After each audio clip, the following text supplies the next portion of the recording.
Este canal tem como finalidade incentivar a disseminação da história, apresentando os eventos principais relacionados ao tema abordado no vídeo. Não é nossa intenção esgotar o assunto, já que isso seria inviável em vídeos de cerca de 10 minutos. Sugerimos que caso os espectadores tenham interesse em saber mais sobre as batalhas, após assistir aos nossos vídeos, realizem pesquisas mais aprofundadas, pois nossos vídeos servem apenas como uma introdução ao assunto. Seja bem-vindo ao nosso canal, Grandes Batalhas da História. Aqui você terá a oportunidade de reviver as maiores e mais emocionantes batalhas que marcaram a história da humanidade.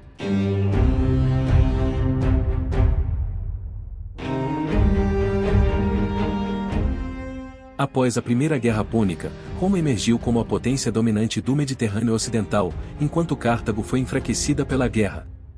No entanto, Cartago manteve seu poder na região do norte da África e na Península Ibérica, moderna Espanha e Portugal.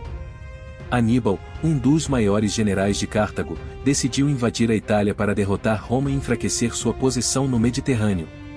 Ele acreditava que a Itália seria um terreno fértil para sua campanha, pois muitas cidades italianas estavam descontentes com a dominação romana e poderiam se juntar a ele. Também esperava que a campanha na Itália desviasse a atenção romana de outras regiões, permitindo que Cartago expandisse sua influência.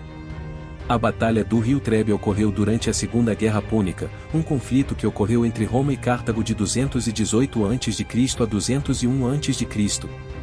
A Segunda Guerra Púnica foi uma das guerras mais importantes da história romana, e teve um grande impacto na Europa e no Mediterrâneo. A guerra começou quando Aníbal levou seu exército incluindo elefantes de guerra, através dos Alpes para invadir a Itália. Ele esperava que muitas cidades italianas se juntassem a ele em sua luta contra Roma. Aníbal venceu várias batalhas iniciais na Itália, incluindo a Batalha do Rio Trebe.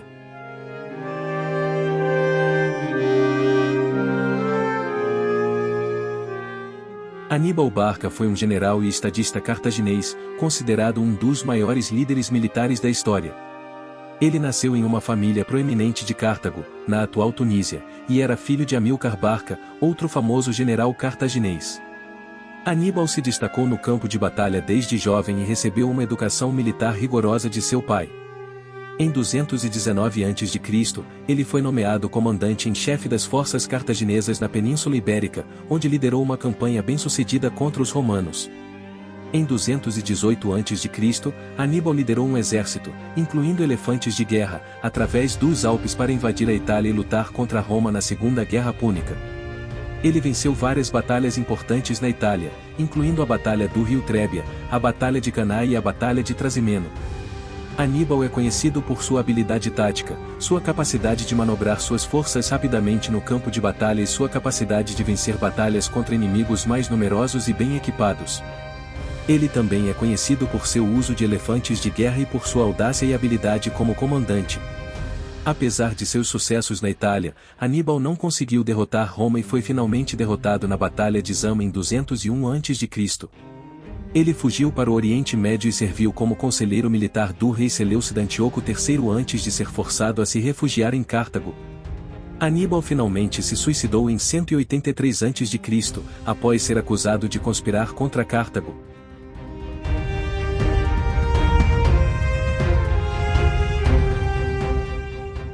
O exército de Cartago era composto por uma mistura de soldados de várias regiões e culturas sob o comando cartaginês, incluindo cartagineses, ibéricos, celtas e africanos.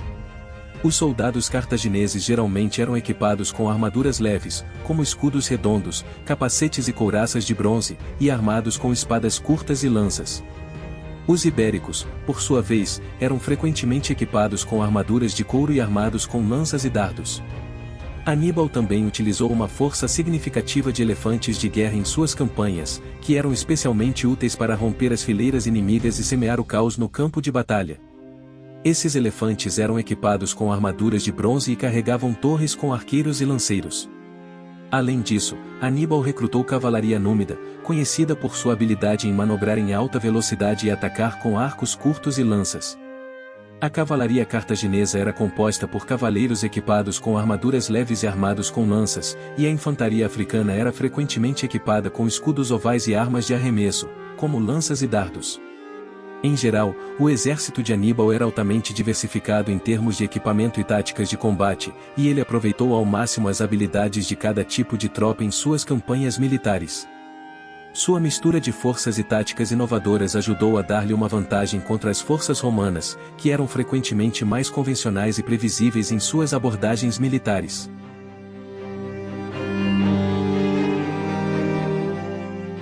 O exército romano era composto por cidadãos romanos que eram obrigados a prestar serviço militar, assim como por soldados profissionais e mercenários. O exército romano era dividido em várias unidades, incluindo legiões, coortes, alas e turmas. A unidade básica do exército romano era a legião, que geralmente era composta por cerca de 5.000 homens. Cada legião era liderada por um legado, que era um oficial nomeado pelo Senado romano, e era dividida em várias coortes, que eram lideradas por um centurião. Cada coorte era composta por várias centúrias, que eram lideradas por um centurião sênior. As centúrias eram as unidades básicas de combate da legião, cada uma composta por cerca de 80 homens. Cada legião também incluía uma unidade de cavalaria conhecida como ala, que era composta por cerca de 480 homens, organizados em turmas de 32 cavaleiros. Os soldados romanos geralmente eram equipados com armaduras pesadas, incluindo capacetes, couraças de metal, escudos retangulares e grevas de canela. Eles também eram armados com espadas curtas, lanças, dardos e pilos, uma espécie de dardo de arremesso.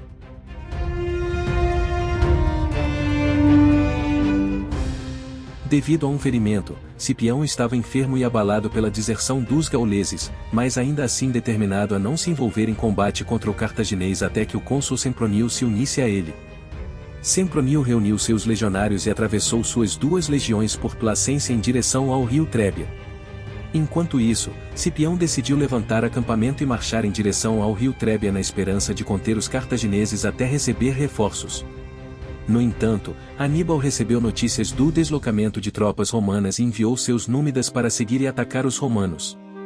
Os númidas, no entanto, abandonaram a perseguição para saquear e atearam fogo no acampamento romano.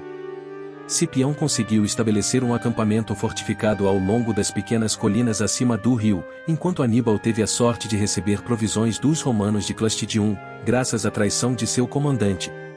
Sempronio juntou-se a Cipião, e embora o exército tivesse marchado por quase toda a Península Itálica, continuava forte e preparado para o ataque a Cartago.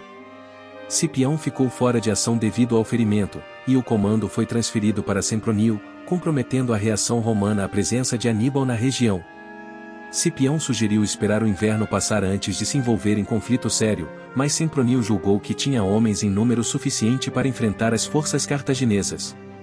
O exército de Aníbal contava com 20.000 soldados de infantaria entre africanos, ibéricos e celtas, mais 10.000 cavaleiros, enquanto as forças consulares romanas somavam cerca de 16.000 romanos, 20.000 aliados e 4.000 cavaleiros. Cada lado tinha uma estimativa acurada da força do inimigo, e Aníbal mantinha um sistema de espionagem eficiente na Península Itálica. Às vésperas da Batalha do Trébia, o tempo era mais hostil aos cartagineses do que aos romanos, que estavam acostumados com invernos como aquele. Aníbal estava preocupado com o fato de que gauleses da região entre o rio Trébia e o rio Pó negociavam tanto com romanos quanto com cartagineses, esperando lucrar com o conflito iminente. Despachou 2.000 soldados e 1.000 cavaleiros para assustá-los e provocar uma resposta romana. Esta não tardou a vir. Uma vez cruzado o Trébia, entraram em combate com o grupo invasor de Aníbal. O conselho de Cipião que seria melhor esperar as legiões melhorarem o desempenho e contar com a deserção dos infiéis celtas foi ignorado. Sempronio estava ávido para desferir ele próprio o golpe decisivo e não desejava que Cipião estivesse presente. Tudo acontecia de acordo com os desígnios de Aníbal, e sua visão da situação era semelhante à de Cipião. Sobre o moral dos homens de Aníbal, Políbio sabiamente comentou que, quando um general traz seu exército para um país estrangeiro, sua única fonte de segurança consiste em manter constantemente vivas as esperanças de seus aliados. Como todos os grandes generais, Aníbal sabia como fazer o terreno trabalhar em seu favor. Treinado desde criança em acampamentos, e desde a juventude na guerra, assimilara um especial conhecimento de espaço, densidade e configuração de terreno que o cercava, característica rara que o distinguia de outros militares. Ele havia notado, durante sua inspeção do território entre seu próprio acampamento, no lado ocidental do Trébia, um pequeno curso d'água de margens íngremes com densos arbustos e moitas. Se pudesse atrair os romanos, colocando suas próprias tropas ao norte desse local, bem apropriado para uma emboscada, então seria possível esconder tropas na região, que apenas esperariam até que passasse o inimigo, para atacar pela retaguarda. Aníbal indicou seu irmão Magão para o comando de uma força de 1000 soldados e 1000 cavaleiros. As ordens eram deixar o acampamento após escurecer, tomar posição atrás dos arbustos e ali ficar escondido até o momento oportuno. Ao nascer do sol, todos os cavaleiros númidas armados com armas leves atravessaram o rio Trébia. Aníbal prometeu-lhes recompensas se atingissem o resultado esperado, que era atrair todo o exército romano para uma terra plana às margens do rio, onde suas tropas estariam posicionadas. Sempronio, determinado a infligir uma severa derrota aos cartagineses, enviou 6.000 soldados armados de azagaías na primeira luz da manhã.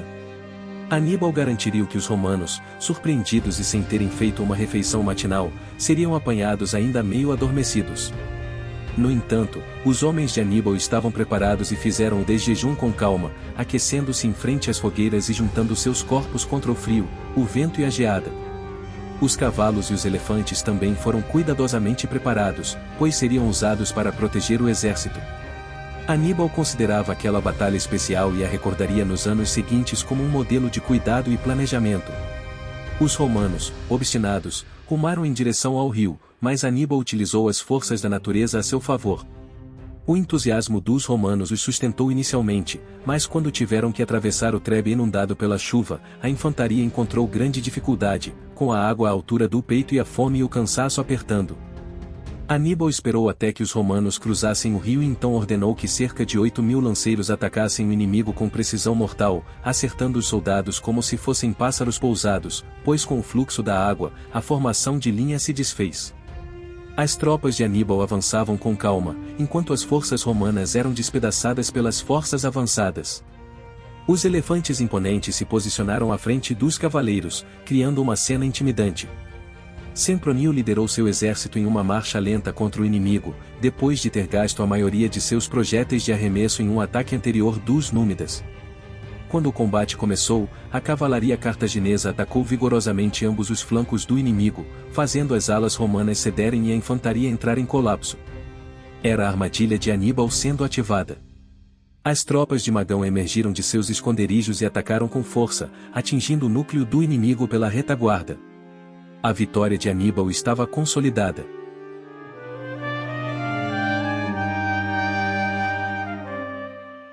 A Batalha do Trébia foi uma importante vitória de Aníbal sobre os romanos na Segunda Guerra Púnica, mas também teve consequências significativas. A vitória de Aníbal na batalha permitiu avançar para o sul da Península Itálica sem muita resistência romana e consolidar seu controle sobre muitas das cidades gregas da Magna Grécia. Por outro lado, a derrota de Sempronio teve efeitos negativos para Roma. As forças romanas sofreram pesadas perdas, incluindo um grande número de soldados e cavalos afogados no rio Trébia. A derrota também levou à perda de influência romana sobre muitas das cidades italianas que haviam apoiado Roma na guerra.